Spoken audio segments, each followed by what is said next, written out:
berkuasa, Kau suci, ya Tuhan, ku terkagum.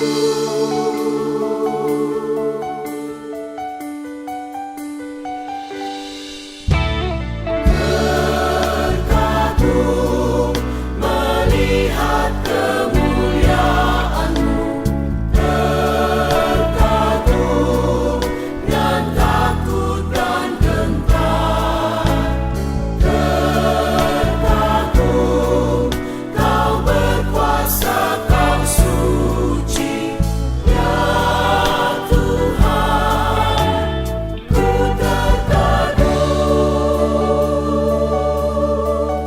Karya-Mu, nama-Mu, dan semua kreasi-Mu, kasih-Mu, hukum-Mu, rencana selamatkan. Tak terhitung bintang, kilat bergemuruh, semesta alam kuasa-Mu. Terkagum melihat kemuliaan-Mu, terkagum dan takut dan gentar, terkagum Kau berkuasa, Kau suci, ya Tuhan, ku terkagum. Dengan Kristus, imamat yang kudus, beritakan firman manapun diutus. Tangan-Mu membimbing, Roh-Mu menyertai, langkah-langkah kita menang. Stand in awe, Your power and Your glory. Stand in awe with trembling and fear. Stand in awe, You're sovereign and You're holy.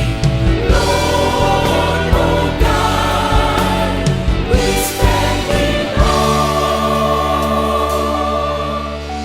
Your deeds, Your name, Your works of creation, Your love, Your law, Your plan of salvation. The stars sing unnumbered, the lightning, the thunder, the universe under Your reign. Stand in awe, Your power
yes, you hold me when you welcome me home.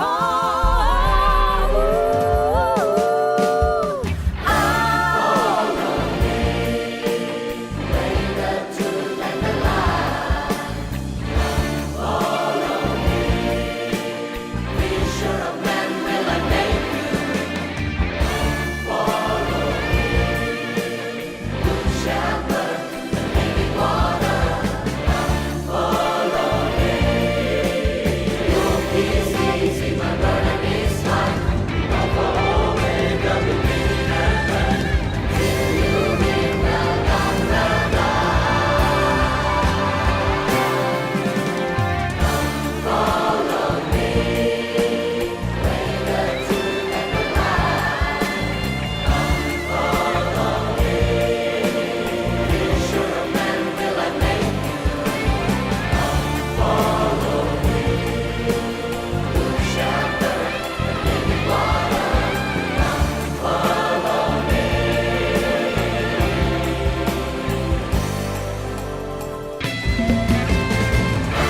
Follow me,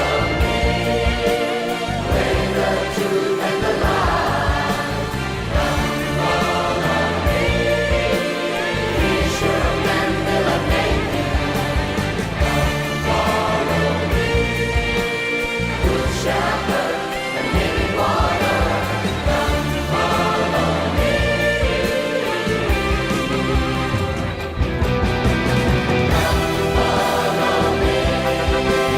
way the truth and the light. Follow me. Follow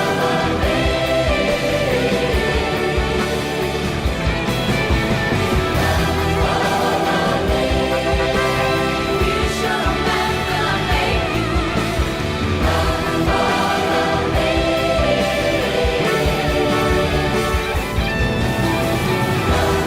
Follow me, Alpha, Omega, beginning and end.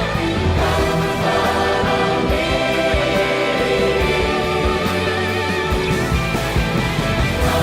Follow me, your peace easy, my burden is light. Follow me.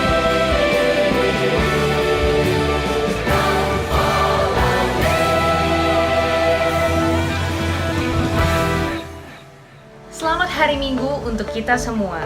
Sangat mengucap syukur dan berterima kasih bahwa pada hari ini, saudara dan juga saudari masih bisa melakukan ibadah online secara bersama di YouTube channel GKDI Official Tangerang. Dan pada hari ini kita akan terberkati dengan sebuah firman yang sangat luar biasa. Masih dengan tema yang sama, yakni One Master. Mari kita persiapkan hati dan juga pikiran kita untuk menerima firman yang akan dibagikan dan juga mempersiapkan hati untuk memberikan persembahan yang terbaik untuk pelebaran kerajaan Allah dengan mentransfer ke nomor rekening yang tertera di layar kaca Anda. Jangan lupa untuk mempersiapkan roti dan juga anggur untuk perjamuan kudus yang akan kita lakukan di ibadah kita. Selamat hari Minggu saudara-saudari, Tuhan Yesus memberkati.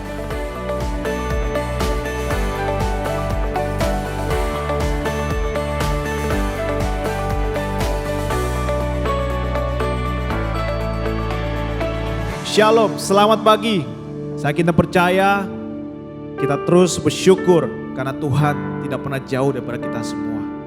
Saya mengajak kita semua untuk membuka firman Tuhan di Mazmur pasal yang ke-62.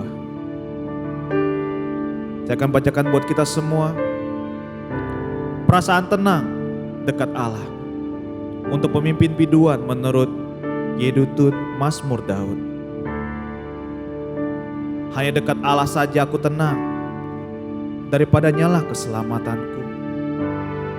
Hanya dialah gunung batuku dan keselamatanku. Kota bentengku, aku tidak akan goyah. Berapa lamakah kamu hendak menyerbu seseorang? Hendak meremukkan dia, hai kamu sekalian. Seperti terhadap dinding yang miring, terhadap tembok yang hendak roboh. Mereka hanya bermaksud menghempaskan dia dari kedudukannya yang tinggi.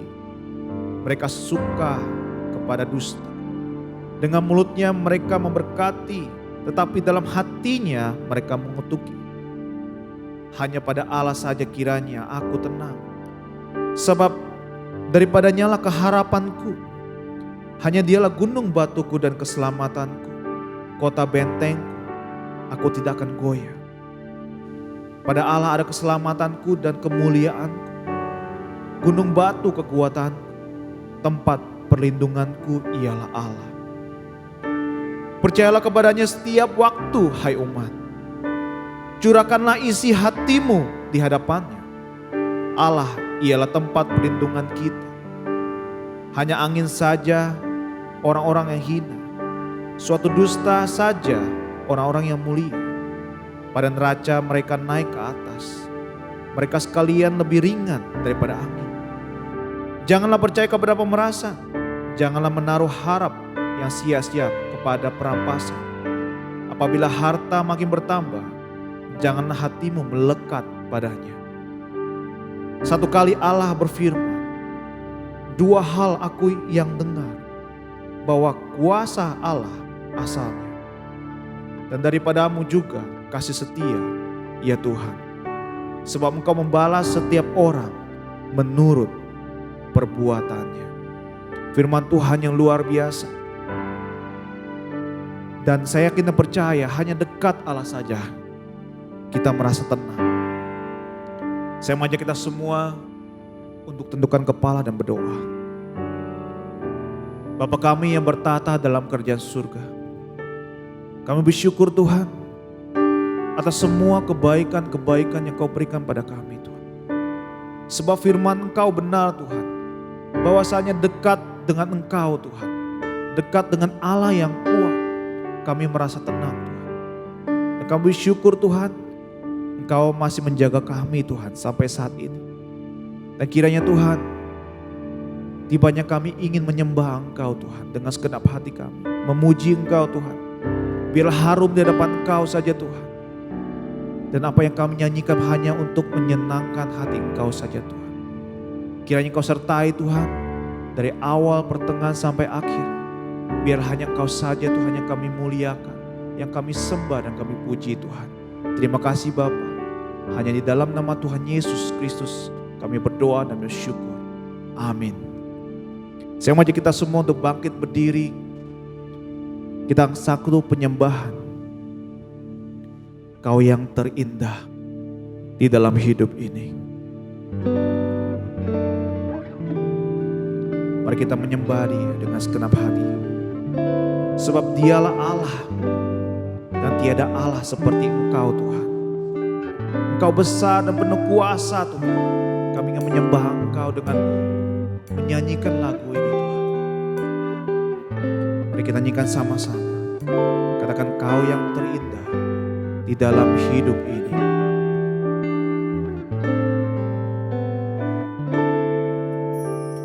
Kau yang terindah di dalam hidup ini.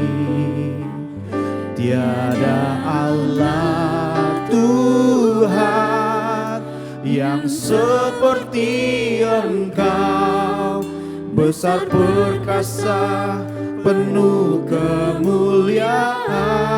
Katakan Kau yang terindah, Kau yang terindah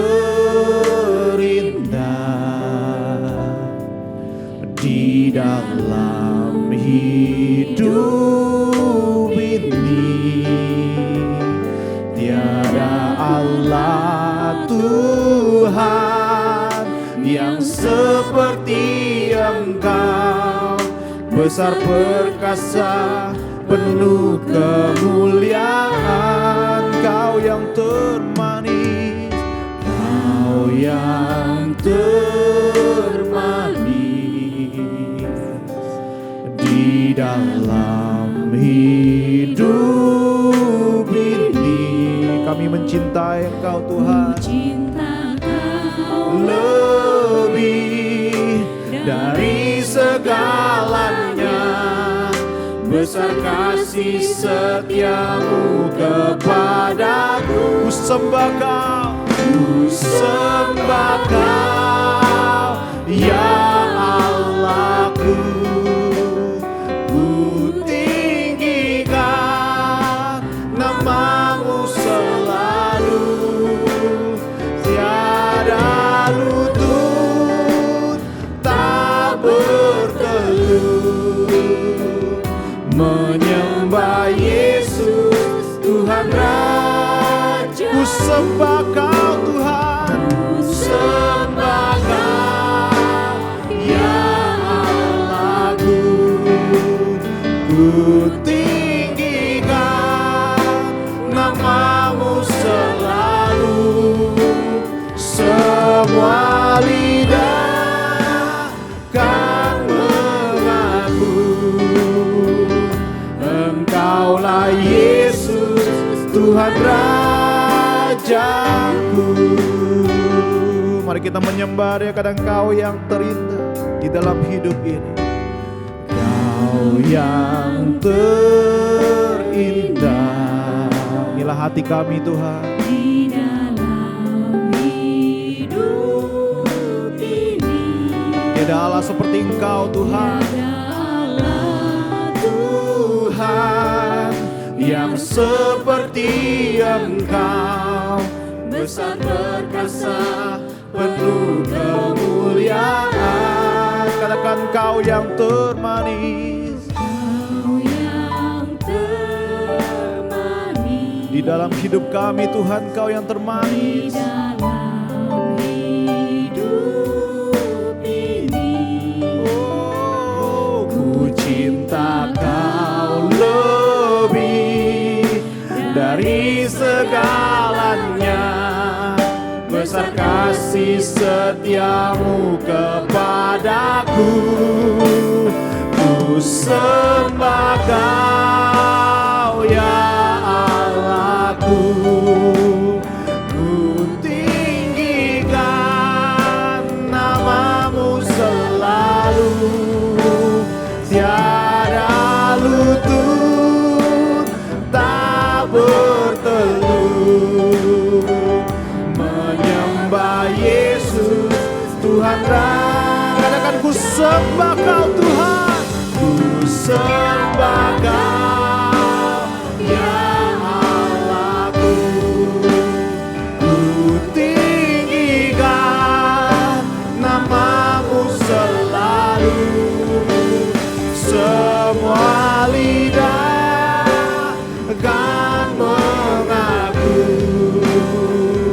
Engkaulah Yesus Tuhan Raja. Katakan ku sembah Kau Tuhan, ku sembah Kau ya Allahku, ku tinggikan namamu selalu, tiada lutut tak bertelut,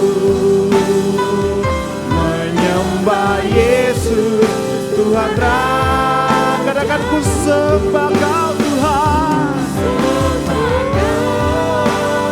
ya Allahku, ku tinggikan namamu selalu, semua lidah kan mengaku menyembah Kau Tuhan, Yesus Tuhan Raja. Engkaulah Yesus, Engkaulah Yesus Tuhan Raja. Engkaulah Yesus, Engkaulah Yesus Tuhan Rajaku.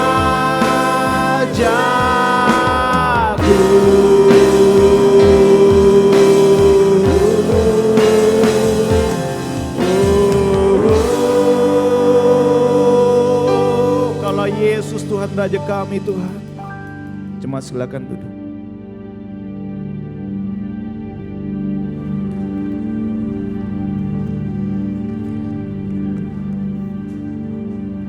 Mari kita bersatu di dalam doa. Bapa di surga, kami sangat bersyukur karena Engkau adalah Allah yang dahsyat, Allah yang hebat. Itu sebabnya kami bersyukur hanya kepada Engkau.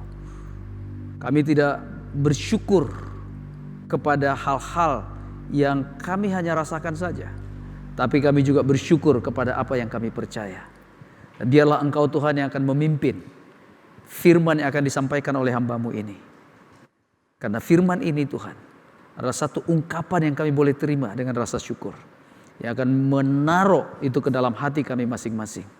Sehingga firman ini boleh bertumbuh dengan luar biasa bagi kemuliaan nama Engkau. Urapi hamba-Mu yang akan menyampaikan ini, sehingga kata-katanya juga boleh sesuai dengan kehendak Engkau oleh Roh-Mu yang kudus. Dalam nama Yesus kami berdoa dan mengucap syukur. Amin. Amin. Selamat pagi semuanya, jemaat. Tanpa terasa bulan Mei sudah akan berakhir. Tapi saya percaya apapun yang terjadi dalam kehidupan kita, Tuhan tetap in control di dalam kehidupan kita. Saya belajar begitu banyak selama PSBB diadakan di Indonesia. Saya belajar untuk bisa berkonsentrasi lebih banyak lagi akan firman Tuhan, boleh menemukan hal-hal yang baru, memasuki sebuah budaya atau culture yang baru di dalam kehidupan, untuk membuat saya secara pribadi bisa memaknai setiap peristiwa yang berbeda di dalam kehidupan saya. Saya berharap saudara-saudari yang ada di rumah atau dimanapun berada bisa belajar sesuatu selama PSBB ini, sehingga kita bisa terus memaknai tanpa merasa kecewa atau bingung dengan apapun yang terjadi di dalam kehidupan kita. Karena kita percaya Tuhan tetap in control di dalam kehidupan kita. Amin. Selama bulan Mei kita juga belajar tentang God atau Mammon. Apakah kita mau memilih Tuhan atau kita memilih Mammon? Saya percaya dalam 1 bulan ini kita sudah mantap mengambil keputusan bahwa kita akan memilih Tuhan sebagai Tuhan kita. Kita akan memilih Kristus sebagai Tuhan kita, bukan kepada Mammon. Karena kita tahu di belakang Mammon ini ada satu kekuatan, yaitu iblis sendiri. Tetapi Tuhan kita Yesus Kristus sudah menyatakan bahwa Allah jauh lebih sempurna daripada Mammon. Mammon bisa menjanjikan sesuatu hal yang kelihatannya menyenangkan buat kita, tetapi dia tidak dapat memastikan apa yang seharusnya kita terima di dalam kehidupan kita. Tetapi Yesus menjanjikan dan dia juga membuktikan. Pada hari ini saya ingin memberitakan firman Tuhan kepada kita semua yang saya lihat dan saya pelajarin sendiri, bahwa banyak sekali orang berpikir bahwa Mammon itu identik dengan orang kaya. Betul ya? Dan ada satu ayat di dalam firman Tuhan di Lukas pasal yang ke-18 dikatakan begini. Ayat yang ke-24, Lukas 18 ayat yang ke-24. Lalu Yesus memandang dia dan berkata, alangkah sukarnya orang yang beruang masuk ke dalam kerajaan Allah. Sebab lebih mudah seekor unta masuk melalui lubang jarum daripada seorang kaya masuk ke dalam kerajaan Allah. Waktu kita membaca ayat ini, mungkin banyak orang kaya hari ini di dunia mungkin kecewa. Kenapa? Waduh, susah juga saya jadi orang kaya ya. Jadi apakah berarti orang kaya akan susah masuk ke dalam kerajaan Allah? Saya katakan bisa ya, bisa tidak. Karena sebenarnya ayat ini sangat berhubungan dengan konteksnya. Pada pagi hari ini kita akan belajar daripada firman Tuhan tentang satu kisah. Ya, saya bisa ceritakan sebagai satu kisah, yaitu kisah 2 orang kaya. Oke? Kisah 2 orang kaya, dan kebetulan ditulis di Lukas 18 dan Lukas 19. Jadi pasal yang berseberangan. Dan kita akan menemukan satu hal yang sangat menarik tentang kedua orang ini, karena kedua-duanya sama-sama orang kaya. Tetapi ada yang berbeda di antara mereka berdua, yaitu satu orang pemimpin agama, tapi juga dia orang kaya, seorang muda. Kalau saya bisa katakan hari ini adalah seorang profesional muda, entrepreneur, ya, seorang yang yopro. Dan ada satu lagi namanya Zakheus, dia orang bea cukai. Nah, itu juga duitnya juga lumayan ya, kalau nggak benar ya. Kedua orang ini adalah orang-orang kaya yang ingin bertemu dengan Yesus. Yang pertama adalah orang muda, yang satu lagi adalah Zakheus. Jadi kedua orang ini sebenarnya sama-sama mencari Tuhan. Dan ini memberikan kita satu gambaran bahwa jangan dikira orang kaya tidak mencari Tuhan. Sebenarnya orang kaya juga mencari Tuhan. Dari 2 kejadian ini saya bisa melihat bahwa kedua-duanya juga sama-sama mau mencari Tuhan. Sama-sama pengen selamat. Bukan berarti mereka tidak mau bertobat, mereka juga mau bertobat. Tetapi yang menarik adalah kedua orang ini berbeda dalam 3 hal. Tapi sebelum kita masuk perbedaan di antara mereka akan hal-hal apa yang membuat mereka nanti berbeda, saya ingin memberikan satu definisi sebelumnya tentang apa sih sebenarnya orang kaya. Kebanyakan kita mungkin berpikir bahwa orang kaya itu adalah orang yang memiliki kekayaan secara materi yang bisa diukur dengan uang. Berapa waktu yang lalu, berapa minggu yang lalu saya khotbah tentang investasi yang sangat bernilai. Mungkin teman-teman atau saudara-saudara di rumah bisa memahami bahwa investasi adalah sesuatu yang dinilai dengan uang. Kalau dia nggak bisa dinilai dengan uang, kita nggak mengatakan itu investasi. Makanya investasi dikategorikan atas beberapa hal, baik itu tanah atau saham dan yang lain-lain. Nah, hari ini kita akan melihat apa sih yang dimaksud dengan orang kaya. Orang kaya, kalau kita definisikan sebenarnya adalah mereka yang memiliki mamon. Atau mereka yang memiliki sesuatu yang berharga, sesuatu yang berarti. Kebanyakan orang langsung menyimpulkan bahwa mamon itu adalah artinya harta atau uang. Yang mana itu tidak salah. Tetapi kalau kita ambil definisi yang jauh lebih luas, sebenarnya mamon bisa juga berarti sesuatu yang mengikat kita. Sesuatu yang berharga buat kita, sesuatu yang berarti buat kita. Bisa itu uang, tapi bisa juga diri kita sendiri. Makanya ada orang yang sangat narsistik. Narsis, mereka suka akan diri mereka sendiri. Mereka menikmati diri mereka sendiri. Atau ada juga orang sangat menghargai namanya keluarga. Makanya ada lagu ya, harta yang paling berharga adalah keluarga ya. Orang mau keluarga itulah sesuatu yang sangat berharga buat mereka. Sehingga apapun akan mereka lakukan untuk keluarga ini betul-betul terjaga.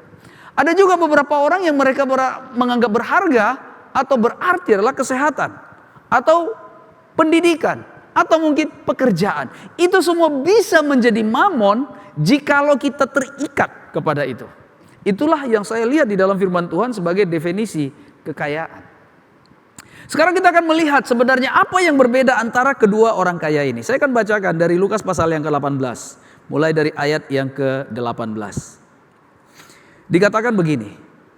Ada seorang pemimpin bertanya kepada Yesus. Katanya, "Guru yang baik, apa yang harus aku perbuat untuk memperoleh hidup yang kekal?" Jawab Yesus, "Mengapa kau katakan aku baik? Tak seorang pun yang baik selain daripada Allah saja. Engkau tentu mengetahui segala perintah Allah. Jangan berzina, jangan membunuh, jangan mencuri, jangan mengucapkan saksi dusta. Hormatilah ayahmu dan ibumu." Kata orang itu, "Semuanya itu telah kuturuti sejak masa mudaku." Mendengar itu Yesus berkata kepadanya, "Masih tinggal satu hal lagi yang harus kau lakukan. Juallah segala yang kau miliki dan bagi-bagikanlah itu kepada orang-orang miskin. Maka engkau akan beroleh harta di sorga. Kemudian datanglah kemari dan ikutlah aku." Ketika orang itu mendengar perkataan itu, ia menjadi sedih sebab ia sangat kaya. Ini adalah orang yang pertama. Dia seorang pemimpin. Apa yang dilakukan pemimpin itu? Dia katakan, dia bertanya kepada Yesus. Kata bertanya ini sebenarnya kalau kita perluas itu dijelaskan di Matius pasal 19 dan Markus pasal yang ke-10. Matius 19 ayat 16 sampai 26 dan Markus 10 ayat 17 sampai 27. Dikatakan ada seorang pemimpin datang kepada Yesus. Waktu dia datang kepada Yesus dikatakan dia bersujud, dia bertelut. Dia menyembah Yesus. Kenapa? Karena dia sangat pengen untuk memahami apa yang dia cari selama itu, yaitu tentang apa? Keselamatan.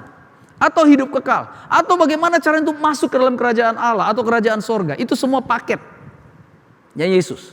Yesus juga mengatakan, kamu masuk kerajaan sorga, kamu selamat, kamu mengalami namanya pengampunan.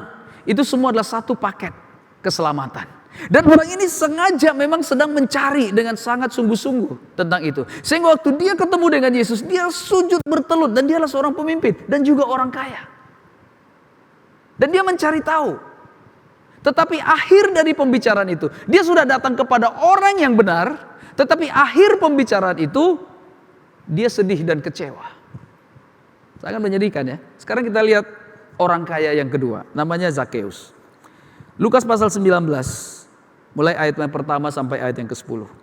Yesus masuk ke kota Yeriko dan berjalan terus melintasi kota itu. Di situ ada seorang bernama Zakeus, kepala pemungut cukai, dan ia seorang yang kaya. Lihat, dua-duanya sama-sama orang kaya. Ia berusaha untuk melihat orang apakah Yesus itu. Tetapi ia tidak berhasil karena orang banyak. Sebab badannya pendek. Maka dia gak habis akal ya. Berlarilah ia mendahului orang banyak itu lalu memanjat pohon ara untuk melihat Yesus yang akan lewat di situ. Ketika Yesus sampai ke tempat itu, ia melihat ke atas dan berkata, "Zakeus, segeralah turun, sebab hari ini aku harus menumpang di rumahmu." Lalu Zakeus segera turun dan menerima Yesus dengan sukacita. Tetapi semua orang yang melihat hal itu bersungut-sungut, katanya ia menumpang di rumah orang berdosa. Tetapi Zakeus berdiri dan berkata kepada Tuhan, "Tuhan, setengah dari milikku akan kuberikan kepada orang miskin. Dan sekiranya ada sesuatu yang kuperas dari seorang, akan kukembalikan 4 kali lipat." Kata Yesus kepadanya, "Hari ini telah terjadi keselamatan kepada rumah ini, karena orang ini pun anak Abraham. Sebab anak manusia datang untuk mencari dan menyelamatkan yang hilang." Wow, lihat endingnya. Orang yang pertama, orang kaya itu, dia pulang dengan kecewa. Tetapi orang yang kedua, Zakeus, dia berakhir dengan sukacita. Dan Yesus katakan, sekarang terjadi keselamatan di rumah ini. Apa yang berbeda di antara mereka berdua? Ada 3 hal yang saya temukan di dalam 2 kisah ini. 2 kisah orang kaya ini. Saya sangat mau encourage orang-orang kaya hari ini. Amin. Kita semua adalah orang kaya sebenarnya. Artinya apa? Kita semua terikat akan sesuatu. Kita semua memiliki sesuatu yang kita pengen di dalam kehidupan kita. Pertanyaannya adalah, bagaimana kita melihat bahwa Tuhan kita bukannya mengikat kita, tetapi Tuhan kita adalah Yesus Kristus yang seharusnya mengikat kita. Hal yang pertama adalah motif. Motif adalah hal yang paling menentukan di dalam tindakan kedua orang ini. Apa motif orang yang pertama? Kalau kita lihat di Lukas pasal yang ke-18 dikatakan, ada seorang pemimpin bertanya kepada Yesus, katanya, "Guru yang baik, apakah yang harus aku perbuat untuk memperoleh hidup yang kekal?"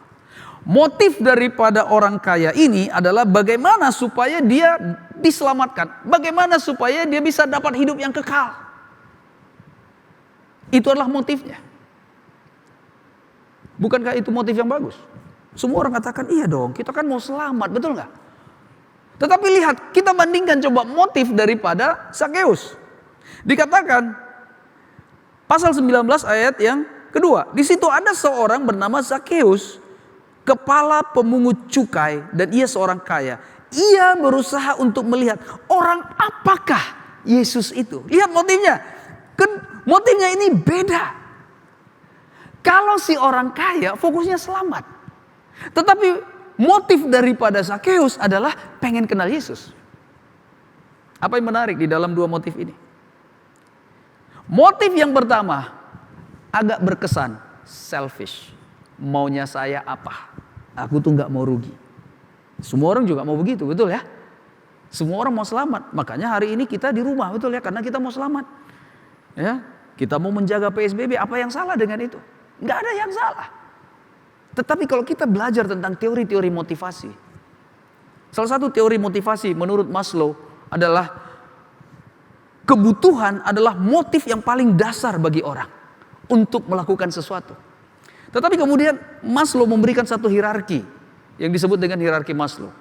Dan dia menemukan ada juga sebenarnya kebutuhan tertinggi yang mau dicari oleh manusia. Yaitu namanya motivasi aktualisasi diri. Bukan hanya kebutuhan fisik. Bukan hanya kebutuhan fisiologis. Banyak orang mau berjuang untuk bagaimana supaya makan dan minum. Di negara-negara yang kaya bukan lagi bagaimana supaya makan dan minum. Ada orang punya kebutuhan supaya dia berarti. Supaya dia bermakna di dalam kehidupan dia. Jadi kalau kita tanya sebenarnya apakah motivasi yang paling tinggi di dalam kehidupan ini? Banyak orang berpikir motivasinya supaya saya tua, muda hura-hura, tua kaya raya, mati masuk surga. Betul ya? Itulah yang kadang-kadang orang maunya, yaitu maunya enak semuanya. Tetapi Zakeus memilih salah satu motif yang lain. Motif yang dia pengen adalah dia bukan cuma mau dapatkan keselamatan, tapi dia pengen kenal siapa pemberi keselamatan itu. Berapa banyak orang hari ini begitu menyukai hadiah daripada si pemberi itu sendiri. Berapa banyak di antara kita lebih menyukai gaji daripada perusahaan, daripada mencintai perusahaan itu. Berapa banyak di antara kita lebih menyukai pemberian daripada seseorang, daripada orang yang memberikan itu. Suami dengan istri, berapa banyak di antara kita lebih senang kalau ada perhatian daripada istri. Ini suami-suami ya. Berapa banyak single hari ini sangat senang kalau sister atau saudari memperhatikan dia. Kasih coklat waktu Valentine, betul ya. Rasanya wah coklat ini gak dimakan, dipajang gitu, disimpan. Ya. Difoto berkali-kali, thank you gitu ya. Tapi di balik itu kadang-kadang kita pikir apa? Kadang-kadang gak terlalu bermakna. Anak dengan orang tua, berapa banyak anak lebih menyenangi jajan yang dikasih oleh papanya daripada hubungan dengan papanya. Sakeus memilih sesuatu yang sangat berbeda. Apakah Sakeus pengen selamat? Dia sangat pengen selamat. Sakeus sangat ingin. Orang itu, orang muda yang kaya, pengen gak? Pengen juga. Tetapi dia hanya fokus sesuatu yang dia mau, yang dia suka. Dan inilah yang membawa kepada perbedaan di dalam hasilnya. Saudara-saudari, saya ingin tanya, apa motif kita mencari Tuhan hari ini? Apa motivasi kita hari ini pengen mengenal Tuhan? Apa motivasi kita datang beribadah? Apa motivasi kita melakukan hal-hal yang baik? Karena kalau kita tidak memahami motivasi terdalam kita, hasil akhir daripada motivasi itu akan sangat menentukan. Kualitas daripada hasilnya akan sangat menentukan nanti. Kalau misalnya motivasi kita adalah karena lapar dan haus, dapat makanan udah selesai. Tetapi hidup gak akan bertumbuh ya begitu-begitu aja.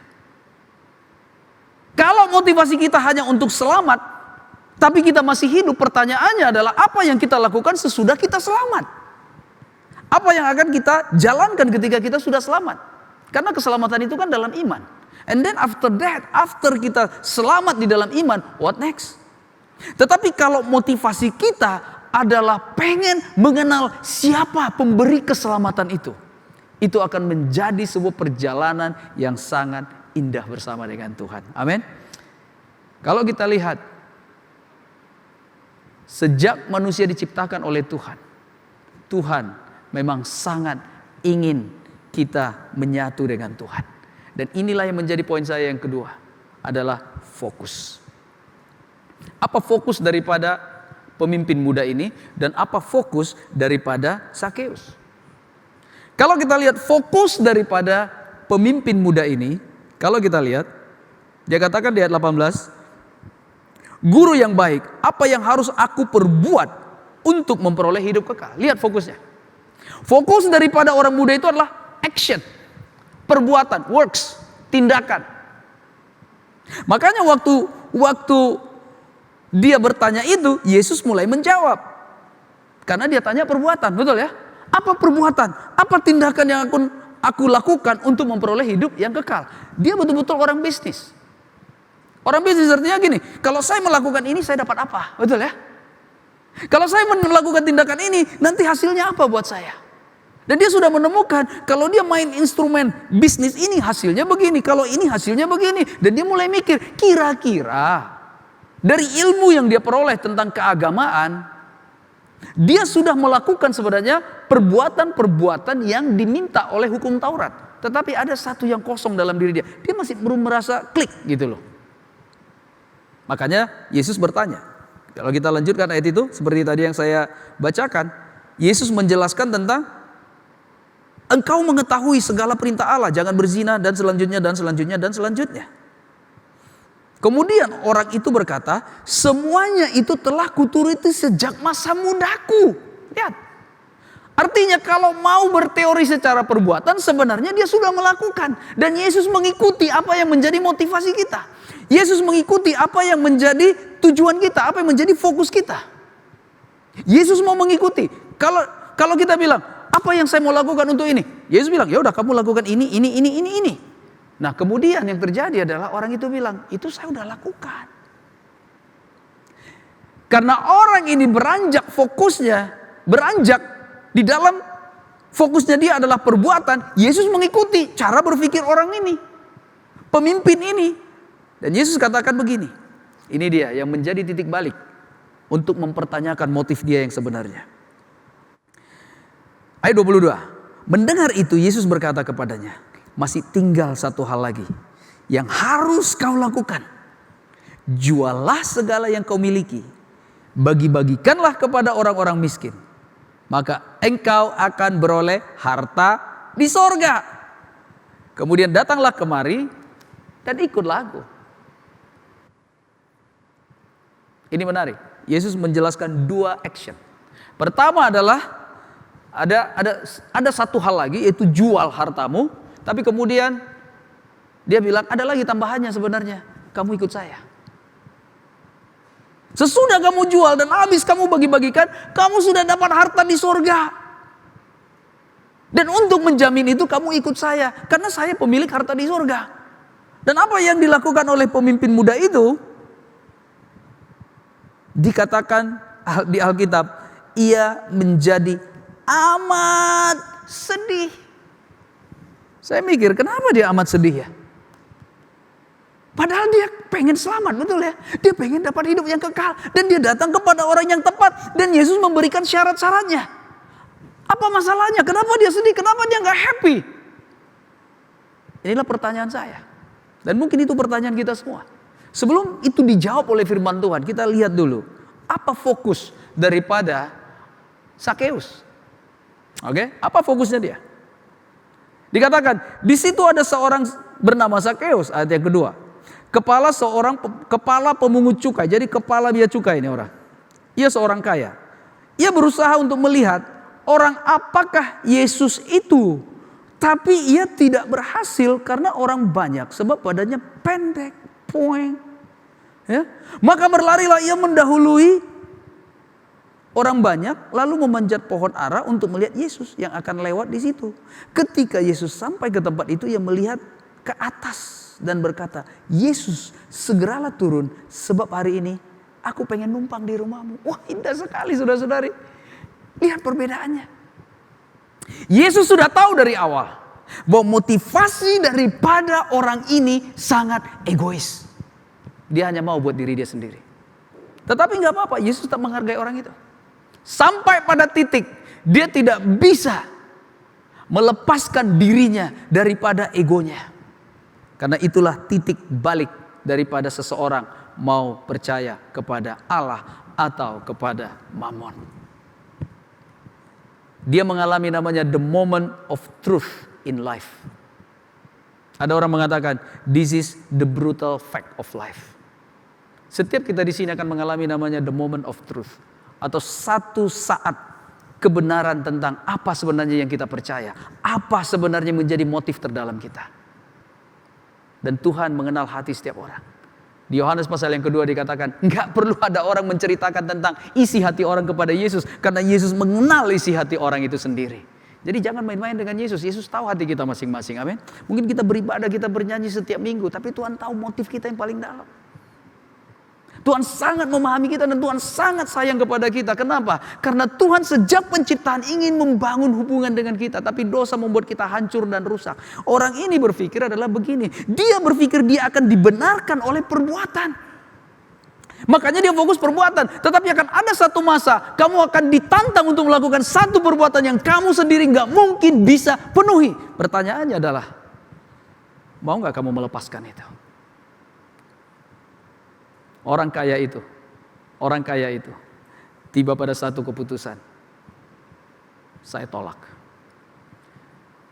Ada orang-orang hari ini, saya belajar Alkitab dengan beberapa orang. Ditantang dosa-dosa yang berat, dia gampang sekali melakukan. Oke? Ditantang dosa ini, gampang. Tadinya dia korupsi, langsung berhenti. Selesai. Ditantang dosa itu, dia juga mau bertobat dengan sungguh-sungguh. Minta maaf sama istri. Wah, bukan cuma minta maaf, dia cium kaki istri. Karena dia pikir istri itu, di kaki istri itu ada surga. Betul ya? Karena surga terletak di telapak kaki ibu katanya. Dia minta maaf gampang sekali. Tapi ada satu hal yang bagi orang lain gak terlalu besar. Yaitu adalah dia senang merokok. Ditantang, mau gak kamu berhenti ngerokok? Dia bilang yang lain-lain saya mau lakukan. Tapi ini kayaknya gak bisa, susah. Susah banget ini.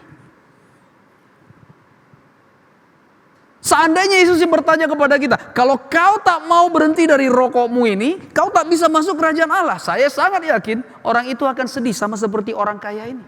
Kenapa?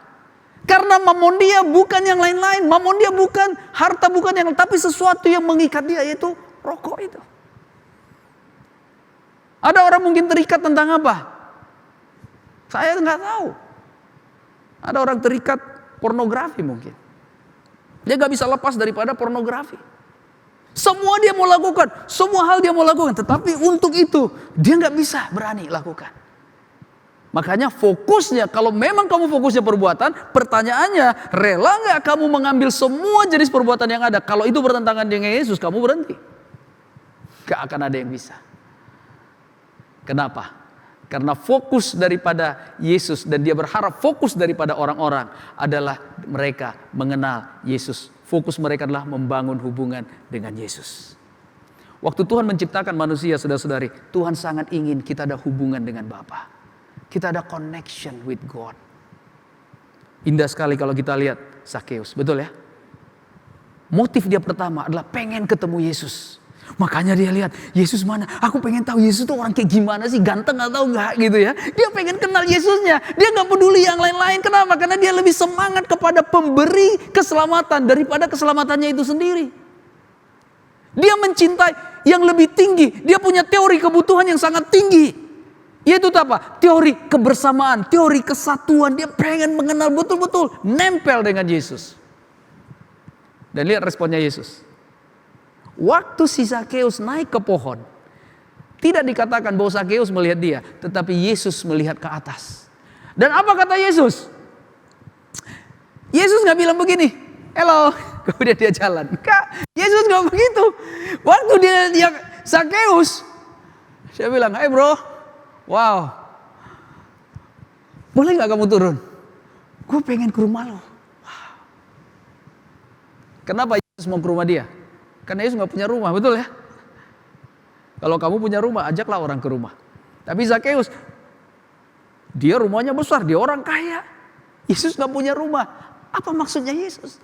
If you want to have relationship with me, I will more than do kepada kamu untuk membangun hubungan dengan kamu. Itulah hati Yesus. Itulah hati Tuhan. I more than want to. Aku pengen lebih lagi untuk membangun hubungan dengan kamu. Saudara-saudari, apa yang menjadi fokus kita dalam hidup? Apakah fokus kita hanya perbuatan? Supaya kita kelihatan benar? Ada banyak orang hari ini semangat melayani Tuhan supaya kelihatannya dibenarkan. Ada orang melakukan aktivitas ini, wah pelayanan ini, derma ini, persembahan. Waduh pelayanan aktivitas. Gak ada yang salah dengan semua itu saudara-saudari. Sampai pada satu titik kamu akan ditantang perbuatan yang paling mengikat kamu. Karena Tuhan mau di Lukas 14 ayat 33. Kalau kita tidak melepaskan diri kita dari segala milik kita, kita gak akan bisa menjadi muridnya Yesus. Apa yang menjadi fokusnya kita? Selama fokus kita kepada perbuatan dan action, hasil akhirnya akan sangat berbeda. Tapi kalau fokus kita adalah kepada hubungan, hubungan itu akan memberikan sebuah keindahan. Amin. Ini akan sampai kepada hal yang ketiga, actionnya. Apa actionnya? Apa resultnya? Di dalam perjumpaan, dua-duanya berjumpa dengan Yesus. Orang kaya yang pertama berjumpa dengan Yesus, kita lihat hasil akhirnya. Resultnya adalah ketika orang itu mendengar perkataan itu, ayat 23, pasal 18. Ia menjadi amat sedih, sebab ia sangat kaya. Bandingkan dengan Zakheus, sesudah ada perjumpaan dengan Yesus, makan-makan di rumah Zakheus, happy-happy dengan Yesus. Apa yang terjadi? Tiba-tiba Zakheus mungkin ambil gelas, kemudian sama sendok, ding ding ding ding ding ding ding ding ding ding. Attention, attention. Semua orang akan menyimak, mungkin sambil minum, mereka lihat. Zakheus membuat satu statement. Tuhan, setengah dari milikku akan kuberikan kepada orang miskin. Dan sekiranya ada sesuatu yang kuperas dari seseorang, akan kukembalikan 4 kali lipat.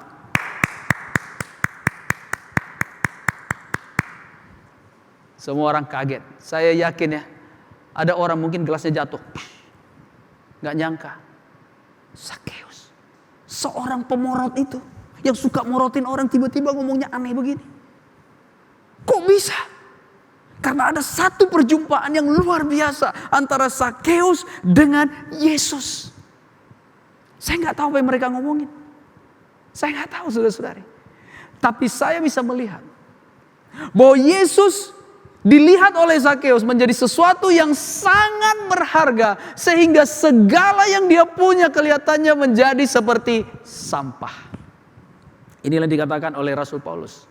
Pengenalanku akan Kristus membuat segala sesuatu menjadi tidak berharga. Orang kaya, saudara-saudari, kamu bisa bertemu dengan Tuhan. Tetapi perjumpaan apa yang kita punya?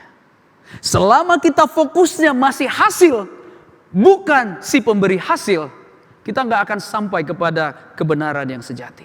Hari ini orang sangat senang mukjizat, betul ya saudara-saudari ya. Senang mukjizat ini, banyak orang pengejar mukjizat. Kita sebut namanya miracle chaser. Pengejar mukjizat, di mana ada mukjizat, di mana ada kelihatannya wow gitu. Tapi berapa banyak orang mencari si pemberi mukjizat itu?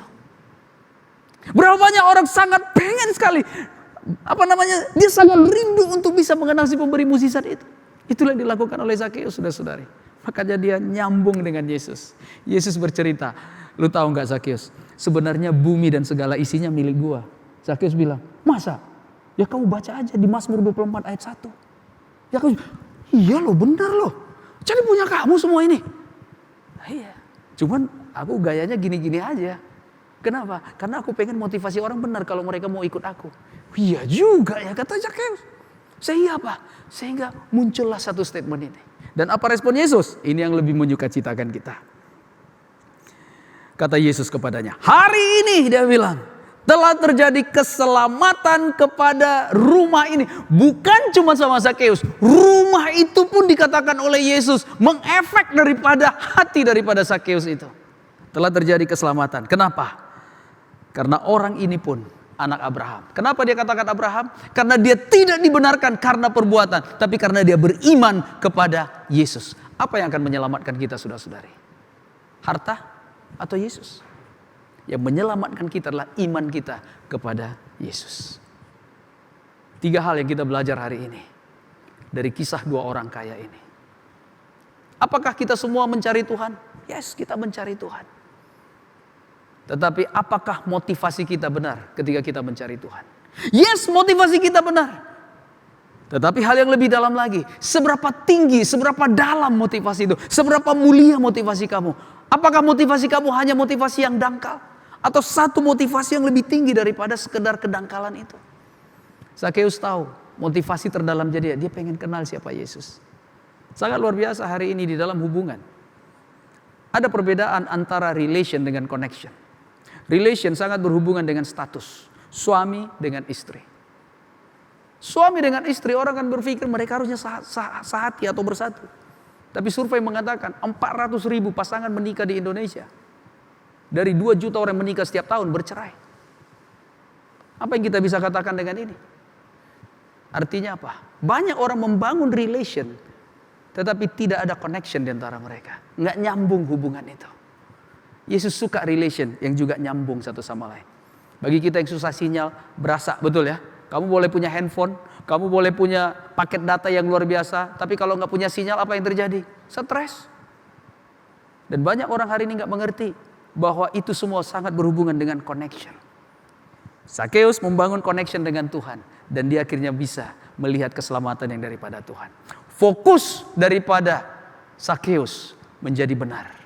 Dia pengen mengenal Yesus lebih dalam.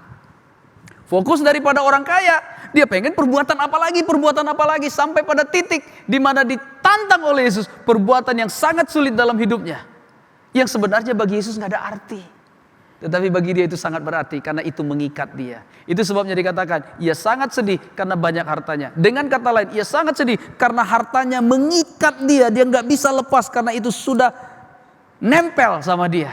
Dan Yesus mau pisahkan itu supaya Yesus yang akan masuk. Tapi dia nggak mau, dia menolak. Makanya Yesus tidak pernah menjadi Tuhan dalam hidupnya. Hari ini saudara-saudari, mari kita ambil keputusan. Di akhir di bulan Mei yang indah ini, mari kita ambil keputusan bahwa saya hanya mau mengambil Tuhan sebagai Tuhan saya. Saya akan rela melepaskan segala-galanya dan betul-betul mengambil keputusan di dalam diri saya bahwa hanya Yesus yang akan menjadi Tuhan di dalam kehidupan saya. Di Matius 13 dikatakan, marilah kepada aku semua yang letih, lesu dan berbeban berat. Aku akan memberi kelegaan kepadamu. Yesus bukan hanya memberi kelegaan, tapi dia juga memberikan sukacita. Dan yang ketiga, dia juga memberikan rasa damai. Inilah janji daripada Tuhan. Dan itu sudah terbukti dari generasi ke generasi. Semoga Kristus yang menjadi Tuhan kita tetap menjadi Raja. Karena dia adalah Tuhan di atas segala Tuhan. Hari ini saudara-saudari, kita juga akan mempersiapkan perjamuan. Saya ingin kita sebelum mengambil roti dan anggur, mari kita persiapkan hati kita. Apa yang mungkin masih mengikat kita selama bulan ini? Apakah kita tetap menjadi orang yang percaya kepada Tuhan tapi masih jatuh cinta kepada Mamon? Atau kita melihat Mamon sebagai instrumen, hanya alat yang biasa, enggak ada personal relationship dengan Mamon? Kita membutuhkan uang, yes, kita sangat membutuhkan uang. Tetapi jikalau kita sangat terikat kepada itu, Tuhan akan menjadi jauh. Dengan kata lain sebenarnya, kita akan lebih beriman kepada keadaan punya uang daripada punya Tuhan. Berapa banyak orang hari ini kehilangan sukacita waktu mereka miskin? Berapa banyak orang hari ini bahkan mau rela meninggalkan Tuhan karena mereka bermasalah dalam hal keuangan? Berapa banyak orang hari ini tidak mau mengambil tindakan iman untuk terus mempercayai Tuhan ketika keadaan mereka memburuk? Padahal Tuhan katakan, bunga bakung saya jaga, burung-burung di udara saya pelihara. Apalagi kamu, anak-anakku. Tuhan ingin selama bulan ini, saya tahu ada beberapa orang mungkin mengalami kesulitan di dalam keuangan. Saya sangat memuji Tuhan, saya sangat bersyukur kepada Tuhan. Orang-orang yang saya temui, bahkan orang-orang yang dipecat dari pekerjaan masih bisa bersukacita. Amin. Dia masih bisa bersukacita. Saya bilang, apa yang buat kamu bersukacita? Dia katakan, Yesus cukup buat saya. Wow. Bro, saya agak susah nih kehidupan saya, tapi saya masih bisa bersukacita. Saya tanya, apa yang kamu butuhkan? Aku butuh didoakan, bro. Aku butuh didoakan supaya keyakinanku kepada Tuhan makin lama makin kuat. Saya memuji saudara-saudari yang aku temui di dalam kehidupanku. Dan saya berharap saudara-saudari, mari kita ambil keputusan selama COVID ini, keyakinan kita kepada Tuhan semakin kuat.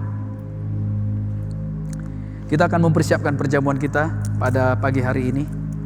Mari kita mempersiapkan roti dan anggur. Dan saya akan membacakan firman Tuhan di 1 Korintus pasal yang ke-11.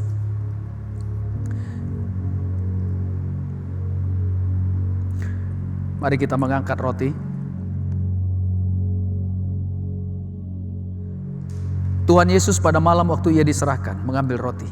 Dan sesudah itu ia mengucap syukur atasnya.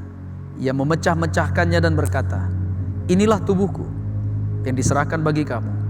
Perbuatlah ini menjadi peringatan akan aku. Mari kita makan bersama-sama.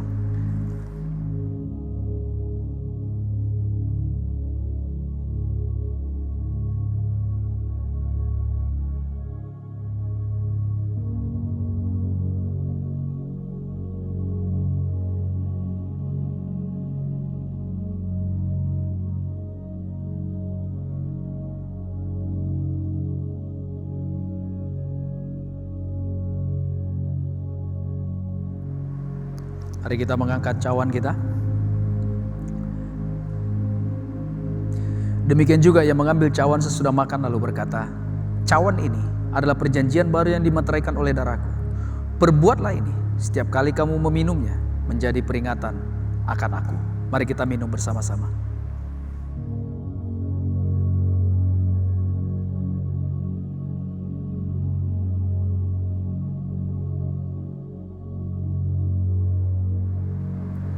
Sebab setiap kali kamu makan roti ini dan minum cawan ini, kamu memberitakan kematian Tuhan sampai Ia datang. Mari kita bersatu di dalam doa. Tuhan Bapa di surga, kami bersyukur Tuhan, melihat betapa luar biasanya firman Engkau. Engkau memberikan sebuah jaminan kepada kami bahwa bersama dengan Engkau, memiliki Engkau di dalam kehidupan kami, itu jauh lebih indah daripada memiliki pemberian-pemberian Engkau. Itu mengingatkan kami kembali tentang Abraham yang dikatakan oleh Yesus bahwa Zakheus adalah keturunan Abraham. Karena Engkau berkata kepada Abraham bahwa Engkaulah hadiah terbesar buat Abraham. I am your very reward. Akulah hadiah terbesarmu. Kami berdoa Tuhan, agar setiap kami di sini boleh betul-betul memiliki Yesus di dalam kehidupan kami. Boleh mencintai Yesus dan terus-menerus jatuh cinta kepadanya. Bukan kepada mamon yang seringkali menipu kami dan membuat kami stres, membuat kami jadi tegang, membuat kami jadi tertekan, membuat kami khawatir dan membuat kami takut. Tapi bantu kami hari ini Tuhan, bahkan di situasi yang tidak baik ini, semakin menguatkan keyakinan kami kepada Engkau. Kami juga Tuhan akan mengumpulkan persembahan sebagai satu ucapan syukur yang kami ingin terus mau berikan kepada Engkau dalam rangka hari peringatan Tuhan, kenaikan Engkau ke surga yang kami rayakan hari Kamis yang lalu. Ketika Engkau naik Tuhan, Engkau akan turun kembali untuk membawa orang-orang yang percaya kepada Engkau. Tapi Engkau memberikan perintah kepada murid-murid untuk terus berbagi kepada orang-orang, memberitakan kabar baik, memberitakan kabar keselamatan, dan yang terutama memberitakan Yesus kepada orang-orang yang membutuhkan dan juga peduli dengan orang-orang miskin. Biarlah Tuhan kami berbagi Tuhan, dan biarlah persembahan kami yang akan kami kumpulkan sebentar ini boleh menjadi berkat bagi kemuliaan nama-Mu. Terpujilah nama-Mu dalam nama Yesus. Kami berdoa dan mengucap syukur. Amin.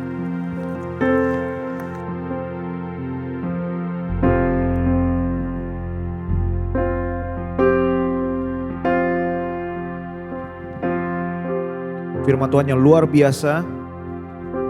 Mari siapkan hati kita untuk memberi yang terbaik.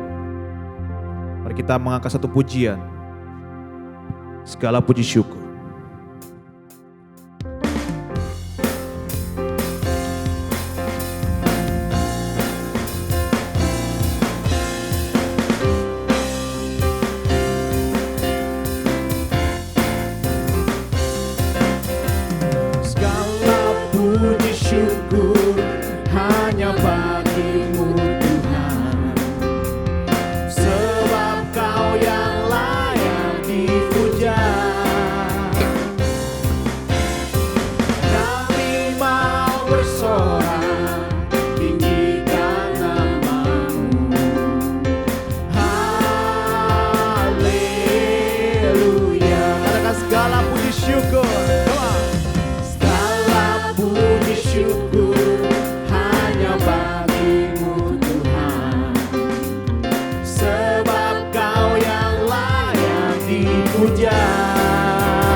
Soraklah haleluya, haleluya.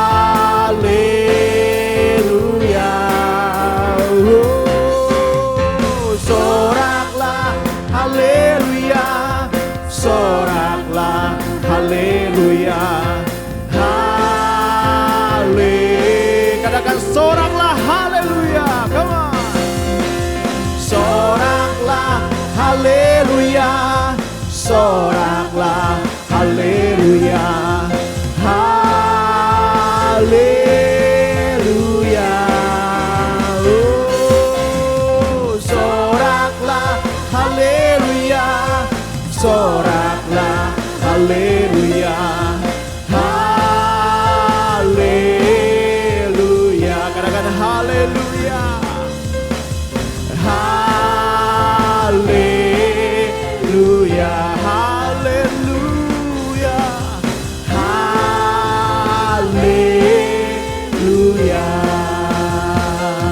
Amin. Segala puji syukur hanya bagi-Mu Tuhan. Tiba saatnya kita di penghujung ibadah. Semuanya kita semua tundukkan kepala dan berdoa. Bapa kami yang bertata dalam kerajaan surga, terpujilah nama Engkau Tuhan. Kami bersyukur Tuhan atas firman yang Engkau taburkan Tuhan dalam hati kami. Biarlah bertumbuh Tuhan, bertumbuh dalam hati kami Tuhan. Dan bahkan Tuhan kami dapat melakukan dalam kehidupan kami sehari-hari. Karena kami yakin dan percaya Tuhan, Engkau Allah yang selalu memberikan perlindungan. Engkau Allah yang kuat, yang membuat kami merasa tenang Tuhan. Tuhan, kiranya juga Tuhan, dalam situasi hari ini Tuhan, kami semakin kuat di dalam Engkau, semakin dekat dengan Engkau Tuhan. Dan punya doa yang semakin kuat hanya untuk mendoakan saudara-saudara kami Tuhan. Yang mungkin dalam keadaan sakit Tuhan, dalam pergumulan yang tidak mudah. Kami berdoa Tuhan, untuk mereka juga dapat Engkau pulihkan, dapat Engkau jamah hidupnya Tuhan. Dan kami yakin dan percaya Tuhan, hanya melalui Engkau saja Tuhan, semua orang dapat merasakan bahwa Engkaulah kasih itu, Engkaulah cinta itu Tuhan. Sehingga kami juga dapat membagikannya kepada orang lain juga Tuhan. Terima kasih Bapa untuk waktu yang indah ini. Kami serahkan semua dalam tangan-Mu. Hanya di dalam nama Tuhan Yesus kami berdoa dan bersyukur. Amin. Dan menutup ibadah ini, kita angkat satu pujian lebih semangat. Karena Allah kita dahsyat. Amin, come on. Dari utara ke selatan, terdengar pujian bagi Allah. Dan barat sampai ke timur, nama Yesus disanjung tinggi. Sama-sama kita menyanyi lebih keras lagi untuk Tuhan, come on. Yeah.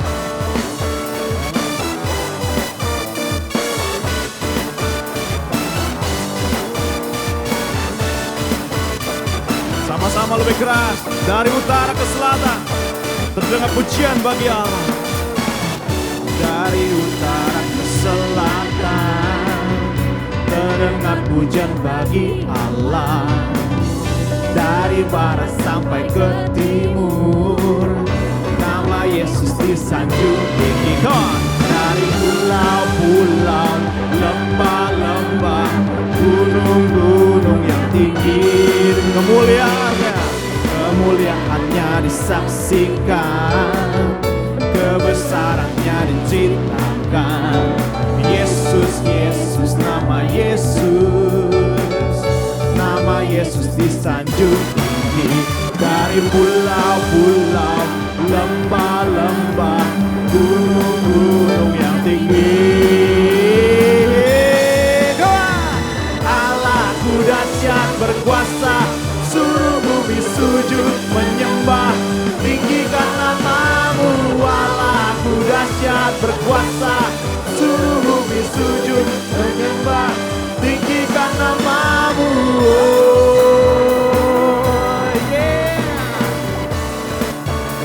Kemuliaannya disaksikan, kemuliaannya disaksikan, kebesarannya diceritakan. Yesus, Yesus, nama Yesus disanjung tinggi. Dari pulau-pulau, lembah-lembah, gunung-gunung yang dari pulau-pulau, lembah-lembah, gunung-gunung. Katakan sekali lagi, dari pulau-pulau, lembah-lembah, gunung-gunung yang tinggi. Allahku dahsyat berkuasa, suruh bumi sujud menyembah, tinggikan nama-Mu. Allahku dahsyat berkuasa, suruh bumi sujud menyembah, tinggi. Allahku dahsyat berkuasa, suruh bumi sujud menyembah, tinggikan nama-Mu. Allahku dahsyat berkuasa, suruh bumi sujud menyembah. Allahku dahsyat, Allahku dahsyat berkuasa, suruh bumi sujud menyembah, tinggikan nama-Mu. Allahku dahsyat berkuasa, suruh bumi sujud menyembah, tinggikan